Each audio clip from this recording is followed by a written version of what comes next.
औज़ बिल्लाहि मिनश शैतानिर रजीम बिस्मिल्लाहिर्रहमानिर्रहीम। प्यारे बच्चों, अस्सलाम वालेकुम रहमतुल्लाहि व बरकातुहू। बच्चों, आज हम एक और सबक पढ़ने जा रहे हैं।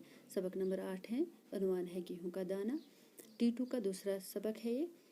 इस कहानी का हम खुलासा करते हैं। गेहूं का दाना कहानी गेहूं का दाना हमारी निसाबी किताब बहारिस्तान उर्दू में शामिल है।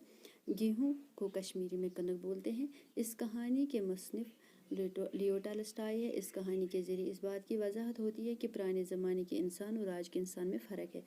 एक बार कुछ बच्चे खेल रहे थे। खेलते खेलते ज़मीन की एक दाड़ में एक अंडा नुमा गेहूं का दाना देखा। गौर से देखने पर पता चला कि अंडा नहीं है। बच्चे बहस ही कर रहे थे कि एक मुसाफिर ने आकर इसे खरीद लिया। मुसाफिर ने इसे शहर में ले जाकर राजा के हाथ बेच दिया। राजा उसे देखकर हैरान हुआ। उसके दरबारी भी इसे देखकर हैरान हो गए। गेहूं का दाना करीब ही एक खिड़की पर रख दिया गया। ज़रा सी देर में एक चील ने आकर इसमें छेद कर दिया तो मालूम हुआ कि ये गेहूं का दाना है। राजा ने हुक्म दिया कि किसी बुजुर्ग किसान से पूछा जाए। एक बूढ़े किसान को पेश किया गया जो 2 लाठियों के सहारे चलता था।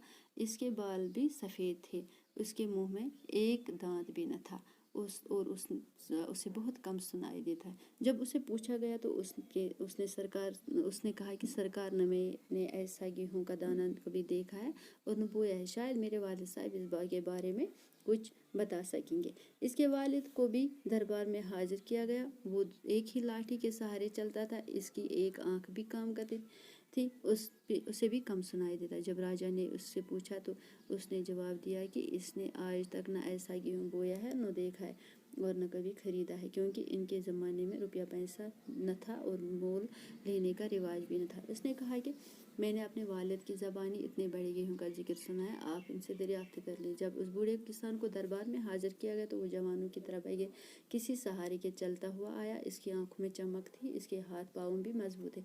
जब राजा ने उसे गेहूं का दाना हाथ में दिया तो वो खुशी के मारे उछल पड़ा और बोला, ये मेरे ज़माने का गेहूं है। मैंने अपनी जवानी में ऐसा गेहूं खाया भी है और बोया भी है। राजा ने पूछा कि इस ज़माने में ऐसा गेहूं नहीं उगता है, और ये भी कहा कि इसका पोता और बेटा लाठियों के सहारे चलते थे और आपकी सेहत अच्छी है, इतनी अच्छी है। बूढ़ा किसान बोला, सरकार, इतना बड़ा गेहूं अब नहीं उगता है, क्योंकि आज का इंसान अपनी कमाई पर इत्मीनान नहीं रखता और दूसरे की दौलत की तरफ ललचाई हुई नज़रों से देखता है। उस वक़्त के लोग खुदा पर ईमान और भरोसा रखते थे, इसलिए इनका गेहूं इतना बड़ा होता था और इनकी सेहत भी अच्छी हुई। बच्चों, इस कहानी का ये मतलब है कि हमें दूसरों की दौलत की तरफ ललचाई हुई नज़रों से नहीं देखना चाहिए। हमें मेहनत करनी चाहिए। जो भी हमें अल्लाह ने दिया होता है उसका शुक्र करना चाहिए और अपने अल्लाह पर ईमान और भरोसा रखना चाहिए। बच्चों, आप इस कहानी का मुताला कीजिए ताकि आपको ये कहानी अच्छी तरह समझ आएगी। बाकी वस्सलाम।